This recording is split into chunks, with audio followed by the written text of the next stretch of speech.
Yeah, so there's a comment here. It's brilliant that he appealed to what both sides had in common, a deep sense of faith. I think that is an important context to explain, because now it would be seen as a very controversial approach. And you're right. Lincoln says both sides, the North and the South, claim that God is on their side.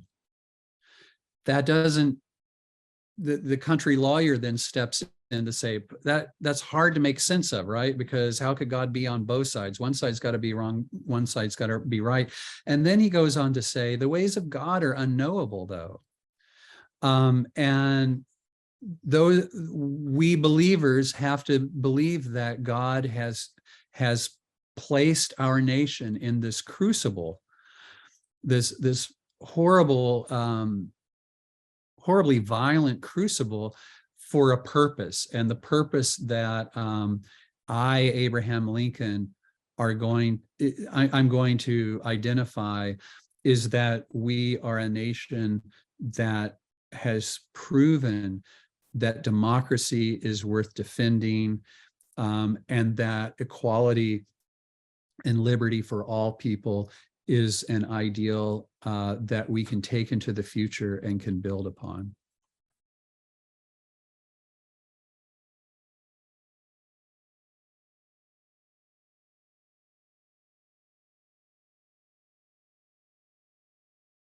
I would say the second is something that you can teach in its entirety. I'm pretty certain that the second inaugural is the second shortest presidential inaugural speech ever given. The first one is Washington's second inaugural address, which, for those of you who are fans of Hamilton, you will know that Hamilton actually drafted that.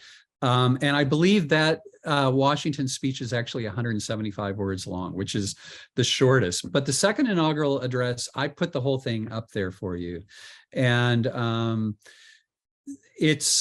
I think it could be taught in its entirety, because the two things that he wants to accomplish is to put this theological interpretation of the war before the American people. And then he wants to say, we can't have malice toward each other. We must be charitable to each other. Even if we were just engaged in a violent conflict, we have to move past that, or else we are never going to be a nation once more.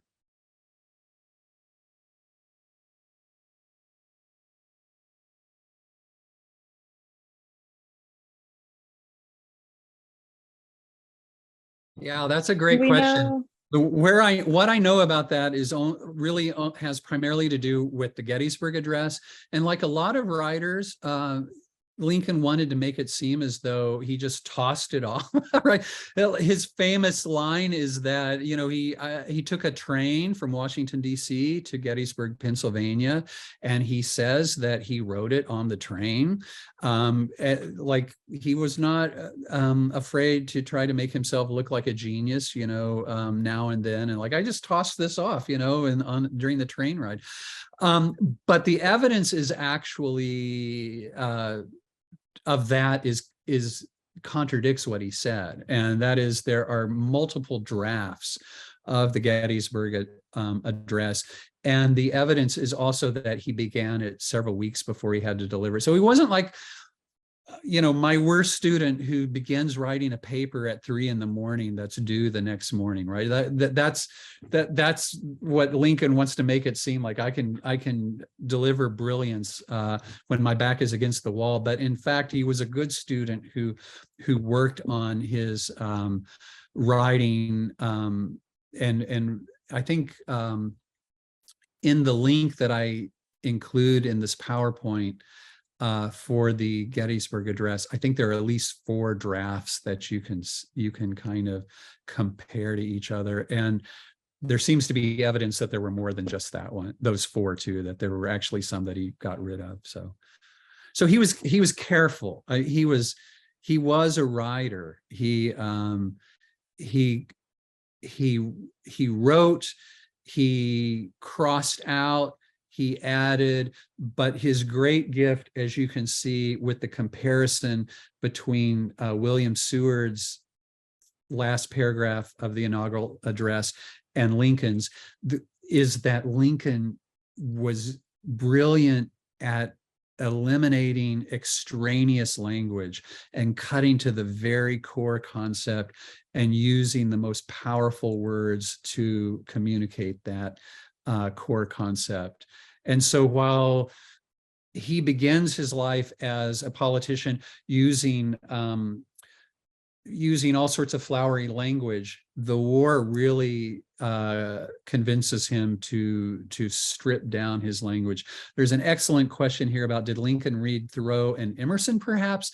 I should know this about Thoreau, but I don't, but I know he definitely read Emerson.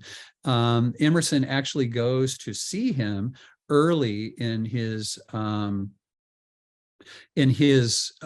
tenure as president, hoping to convince Lincoln to emancipate the slaves.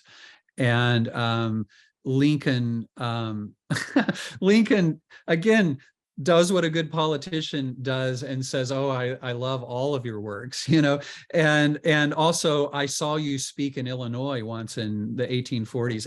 And some of that's probably true, but I sort of doubt that he read all of Emerson's works. But he seems to have known the classic essays, Self-Reliance and Circles and the Oversoul. So he was reading the Transcendentalists, but he was loving Shakespeare. I think Shakespeare's sense of tragedy probably appealed to Lincoln more than Emerson's unflagging optimism that everything is going to work out okay.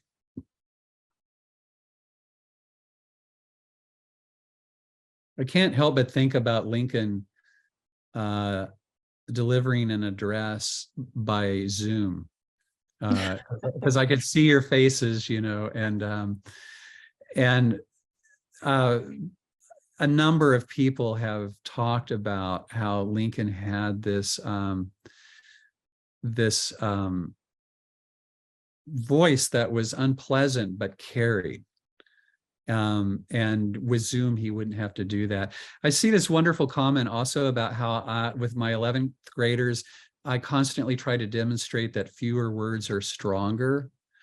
And for what it's worth, I do this exercise with my own students because, you know, they pad their essays because they're supposed to turn in a certain number of words or a certain number of pages. But I get one of my students, especially wordy student, and I, you know, take his or her name off of it. But I ask my students to be editors and to try to remove at least 1/3 of their essay by getting rid of anything that's unnecessary. And they turn out to be pretty ruthless editors when it's an anonymous person in the class. And the writing always is significantly improved by that revision and that whittling down of unnecessary adjectives and kind of throat clearing phrases. And I tell them Lincoln would never begin an essay or a speech with "from the beginning of time," which is of course their favorite gambit. From the beginning of time, men have, you know, used their iPhones to do whatever. I'm like, no, that's not possible.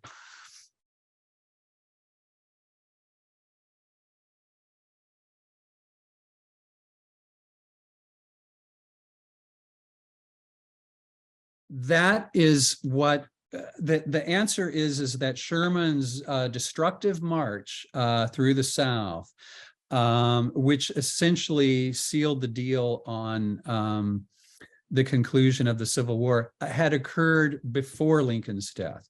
And that kind of destruction is what Lincoln is trying to move beyond in the second inaugural, because the logic of that kind of guerrilla warfare is you burn down one person's house and that people affiliated with that person are going to attack you in a horrible way. And we, as Americans living now, tend to think that this, of course, the Civil War had to end with a stronger, unified nation.